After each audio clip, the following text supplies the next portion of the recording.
નમસ્કાર, હું છું આપ સૌનો મિત્ર જગદીશ ત્રિવેદી. મને વોટ્સઅપની અંદર એક વાર્તા મળી છે. એમાં લેખકનું નામ નથી મળ્યું, નહીં તો હું બોલ્યો હોત. પણ આ વાર્તા તમને 100% નહીં, 1000% ગમશે એની ગેરંટી સાથે કહું છું. જે લોકો એમ માનતા હોય કે શિક્ષક એટલે સરકારના જમાય ને બસ એમને તો રજા અને મજા, એ લોકો તો ખાસ આ વિડીયો જુએ. કારણ કે શિક્ષકની જિંદગી ખરેખર કેવી છે એની વાસ્તવિક વાત આ વિડીયોની અંદર હું કરવાનો છું. સૌરાષ્ટ્રનું અમરાપુર નામનું ગામ. ધૂળ ઢેફાન પાણા હોય, પીતે પીતે છાણા હોય, ટાણા એવા ગાણા હોય, અને મળવા જેવા માણા હોય, જ્યાં ઉકરડાના ઓટા હોય, બળદના જોટા હોય, પડકારા હાંકોટા હોય, પણ માણા મનના મોટા હોય. આવું એક સુંદર મજાનું ગોકુળિયું ગામ અમરાપુર. એની સરકારી પ્રાથમિક શાળા, અને એમાં હરેશભાઈ નામનો એક આદર્શ શિક્ષક. હરેશભાઈ માટે વિદ્યાર્થીઓને ભણાવવા એ નોકરી નહોતી, પ્રાર્થના હતી, પૂજા હતી, સાધના હતી, એના આત્માનો ખોરાક હતો. સવારે 10:30 વાગે જ્યારે શાળાનો ઘંટ વાગે અને હરેશભાઈના ચહેરા ઉપર આનંદ છવાઈ જાય, એ માણસ જાણે જીવંત થઈ જાય. પ્રાર્થના શરૂ થાય. અસત્યો માહેથી પ્રભુ પરમ સત્યે તું લઈ જા, ઊંડા અંધારેથી પ્રભુ પરમ તેજે તું લઈ જા. હરેશભાઈ એક એવા શિક્ષક હતા જે વિદ્યાર્થીઓને સાચા અર્થમાં સત્ય તરફ લઈ જાય, તેજ તરફ લઈ જાય. હરેશભાઈ જ્યારે ગુજરાતીનો પાઠ ભણાવે, કવિતા તો એ ગાઈને રજૂ કરે, એ ભૂગોળ ભણાવે તો ભૂગોળ પાઠ્યપુસ્તકમાંથી બહાર નીકળીને જીવંત થઈ જાય. ગણિતના દાખલાઓ તો વિદ્યાર્થીઓ માટે ગમ્મત બની ગયેલા. દેશભક્તિના પ્રસંગો રજૂ કરે. હરેશભાઈ વિદ્યાર્થીઓ માટે શિક્ષક નહોતા, અને એટલે જ વિદ્યાર્થીઓ એમને સાહેબ નહીં, મોટાભાઈ કહેતા. શાળાના દરેક વિદ્યાર્થીને નામથી બોલાવી શકે એવા આદર્શ શિક્ષક એટલે હરેશભાઈ. સ્ટાફ રૂમની દિવાલ ઉપર વિષ્ણુગુપ્ત ચાણક્યનું એક ચિત્ર હતું, અને એમાં એક વાક્ય લખેલું હતું જે ખૂબ જાણીતું છે: શિક્ષક કભી સાધારણ નહીં હોતા, પ્રલય और निर्माल उसकी गोद में पलते हैं. આ શિક્ષક કભી સાધારણ નહીં હોતા.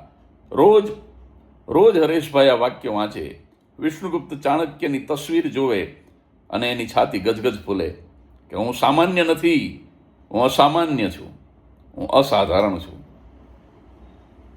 પણ થયું એવું, નવી શિક્ષણ નીતિ આવી, ડિજિટલ શિક્ષણ શરૂ થયું. હરેશભાઈના હાથમાંથી ચોક અને ડસ્ટર છીનવાઈ ગયા, અને એની જગ્યાએ ટેબ્લેટ અને સ્માર્ટફોન આવી ગયા. સવારે 10:30 વાગે હાજરી પૂરવી પડે ઓનલાઈન, ડેટા એન્ટ્રી પોર્ટલ ઉપર કરવી પડે. કવરેજ ન પકડાય તો દોડીને સ્કૂલના ધાબા ઉપર જવું પડે, પણ સમયસર હાજરી પુરાઈ જવી જોઈએ. મધ્યાહન ભોજન પૂરું થાય એટલે દોડીને ભણાવવાનું પડતું મૂકીને દોડીને કેટલા વિદ્યાર્થીઓ, જેમાં કેટલા ચોખા, કેટલા ઘઉં, કેટલી દાળ વપરાય, એની આંકડાકીય માહિતી સમયસર પોર્ટલ ઉપર અપલોડ કરવી પડે. અને કોઈ પણ પ્રકારની કામગીરી હોય, સરકારને શિક્ષક તો તરત યાદ આવે. વસ્તી ગણતરી હોય, પશુ ગણતરી હોય, નસબંધીના કેસ કરવાના હોય, કોઈ મોટા નેતાની સભામાં માણસો દેખાડવાના હોય, BLOની કામગીરી હોય, શિક્ષક ઉપર જ બોજ આવી જાય. હરેશભાઈ રવિવારના ધોમ ધકતા તાપમાં 46 ડિગ્રીમાં ફાઇલો લઈ અને એક ઘરથી બીજા ઘર ફરતા રહે. કોઈ ગુજરી ગયું હોય તો એના નામ કમી કરવા, કોઈ સરનામું બદલ્યું હોય તો નવું સરનામું, સભ્યો કેટલા છે, એના આધાર કાર્ડ, એના ફોટા.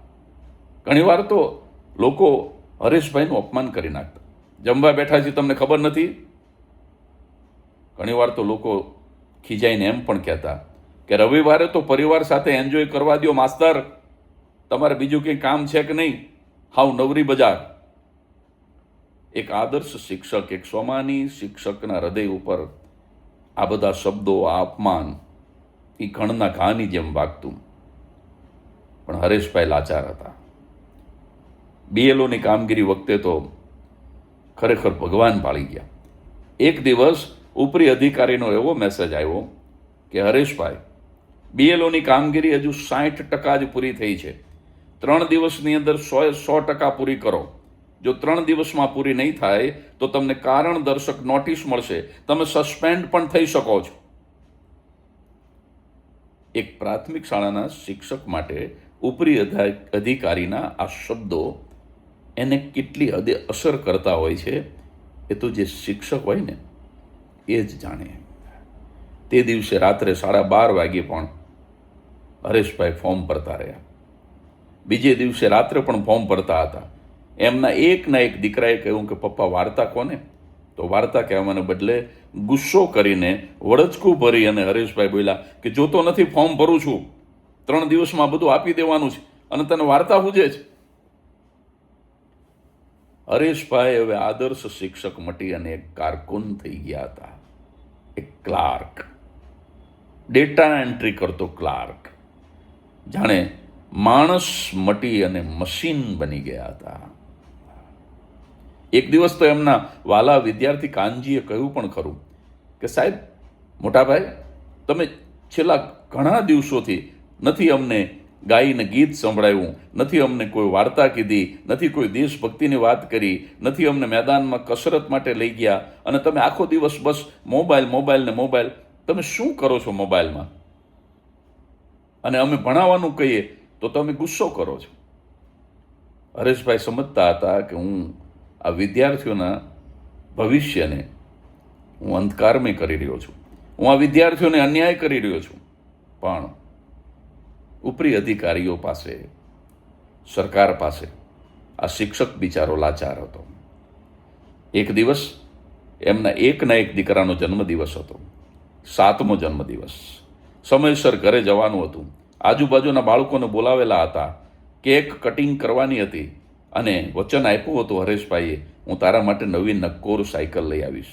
પણ થયું એવું કે તે દિવસે જ તાલુકા કચેરીની અંદર બ્લોકની એક અગત્યની મિટિંગ હતી અને તે દિવસે જ કલેક્ટર કચેરીની અંદર અમુક જરૂરી બહુ મહત્વના ડેટાને અપલોડ કરવાનો હતો. પંકજભાઈએ બહુ પ્રયત્ન કર્યો પણ રાતના 10:30 વાગે તો માંડ ઘરે પહોંચી શક્યા. અને જેવા ઘરે ગયા તો એકનો એક દીકરો રડતા રડતા સોફા સેટ ઉપર સૂઈ ગયો હતો. નવી નક્કોર સાયકલના બદલે એના હાથમાં એક જૂની મોટર કારનું રમકડું હતું. 11:30 વાગે હરેશભાઈની પત્નીએ ડાઇનિંગ ટેબલ ઉપર થાળી મૂકતા કહ્યું કે તમે આખા ગામના છોકરાઓનું ભવિષ્ય સુધારવા માટે થઈને રાત દિવસ દોડો છો, પણ તમને કદાચ એ ખબર નથી કે તમારા એકના એક દીકરાનું ભવિષ્ય તમે અંધકારમય કરી રહ્યા છો. તમે એને બહુ મોટો અન્યાય કરી રહ્યા છો.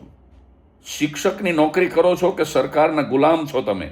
નોકરી 5 કલાક હોય, 8 કલાક હોય, 10 કલાક હોય, 24 કલાક નોકરી. ઘરે પણ ફાઇલો લઈને આવવાનું, મોડી રાત સુધી બસ ફોર્મ જ ભરવાના. યાદ રાખજો, તમે શિક્ષક તરીકે કદાચ હાજર હશો, પણ છેલ્લા ઘણા દિવસોથી તમે એક પતિ તરીકે ગેરહાજર છો, તમે એક પિતા તરીકે ગેરહાજર છો. પત્નીના શબ્દો હરેશભાઈના હૃદયમાં તીરની જેમ ખૂંચી ગયા. એ ઓરડામાંથી બહાર નીકળ્યા અને નિશાળમાંથી લાવેલી ફાઇલો સામે જોઈ અને એકલા બેઠા બેઠા રડતા રહ્યા. બીજા દિવસે સવારે 10:30 વાગે સ્કૂલનો ઘંટ વાગે છે, પણ સ્ટાફ રૂમમાંથી હરેશભાઈ બહાર નથી આવતા. થોડી વાર પછી કોઈકે જઈને જોયું, વિષ્ણુગુપ્ત ચાણક્યનો ફોટો જે ભીંત ઉપર લટકતો હતો એ હરેશભાઈના ટેબલ ઉપર હતો. એનો કાચ તૂટી ગયેલો હતો. હરેશભાઈના મોઢામાં ફીણ હતા. એમણે કંઈક ઝેરી દવા પી લીધી હતી. પણ દવા પી લેતા પહેલાં મસ્ટર્ડ રોલની અંદર એમણે રડતા રડતા પોતાની હાજરી પૂરી હતી. પણ એમાં લખ્યું હતું કે BLO અધિકારી તરીકે હાજર વસ્તી ગણતરી કરનાર તરીકે હાજર, ડેટા એન્ટ્રી કરનાર તરીકે હાજર, પણ એક શિક્ષક તરીકે ગેરહાજર, એક પતિ તરીકે ગેરહાજર, એક પિતા તરીકે ગેરહાજર. જ્યારે પોતાના પ્રિય શિક્ષકનું શબ લોકો નિશાળમાંથી એમના ઘર તરફ લઈ જઈ રહ્યા હતા અને ત્યારે આખી શાળાના બાળકો ધ્રુસકે ને ધ્રુસકે રડતા હતા. અને એ જ વખતે જ્યારે હરેશભાઈનો નશ્વર દેહ એમના ઘર તરફ જઈ રહ્યો હતો ત્યારે એમના સ્માર્ટફોનની અંદર ઓટોમેટિક એક મેસેજ ઉપલી કચેરીમાંથી આવ્યો કે હજુ પણ તમારી હાજરી ઓનલાઈન પુરાઈ નથી, ઝડપથી હાજરી પૂરો, નહીતર તમને ગેરહાજર ગણવામાં આવશે. કેવી રીતે કહેવું કે હવે આ શિક્ષક કાયમને માટે ગેરહાજર થઈ ગયો છે અને ઈશ્વરના દરબારમાં હાજર થઈ ગયો છે. શિક્ષક જો ભણાવવાનું છોડી દેશે અને ડેટા એન્ટ્રી કરતો કારકુન બનીને રહી જશે તો કદાચ સરકારી કચેરીઓના કાગળો ભરાઈ જશે, પણ સંસ્કારનું પાનું કોરું રહી જશે. વંદે માતરમ. ભારત માતા કી જય.